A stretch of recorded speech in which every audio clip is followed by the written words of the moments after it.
Hey Fit Fam, today I'm here with Tony G. I met Tony G probably like 3 years ago.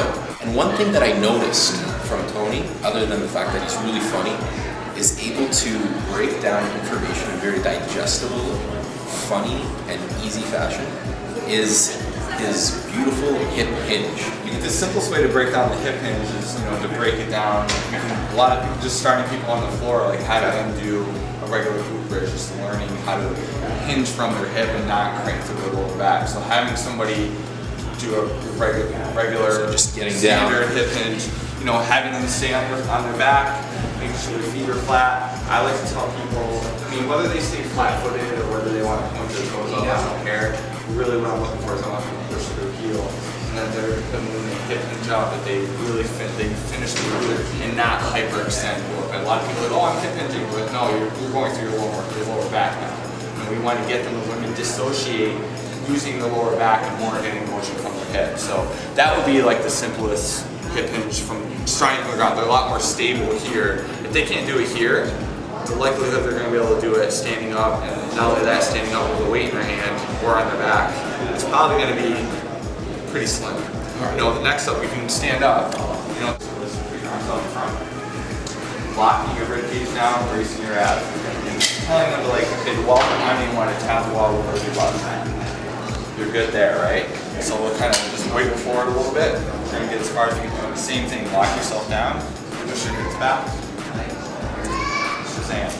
Beauty. Okay. So those would be the two simplest ways to learn how to hip hinge. And again, if people can't do those two, loading in is going to probably be a little bit questionable. So to move on from the hip hinge to hypertrophy, Yep.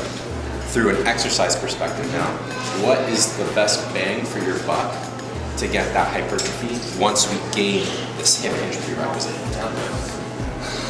There you go. Boom. The beauty about the deadlift is that I can tweak it to fit the needs of the person. So based off their nice little geometry that leverages, trap bar deadlift. Someone who lacks hip mobility, ankle mobility to get down to the floor, having them pull with a barbell is probably going to be challenging. Yeah. So why not put their center of mass in the middle of the bar, have an elevated trap bar, produce deadlift. Makes sense. Same thing with sumo deadlift.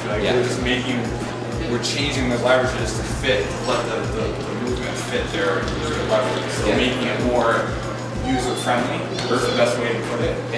So when someone says, oh, we're going to deadlift, powerlifter deadlift, pulling 600 pounds off the floor, that's a deadlift.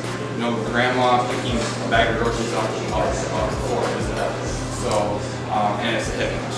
That's what the deadlift is. So, but certainly, I think for bang for your buck exercises, for everyday life, for athletics, for performance, for fat loss, for strength, you'd be hard pressed to argue with me that the deadlift isn't going to be at the top of that food chain. Let's say someone's struggling with their traditional deadlift barbell off of the floor. What's one thing that you'd recommend? I would say elevate the bar. How about if you're lifting 400 pounds and you're struggling right below the knee?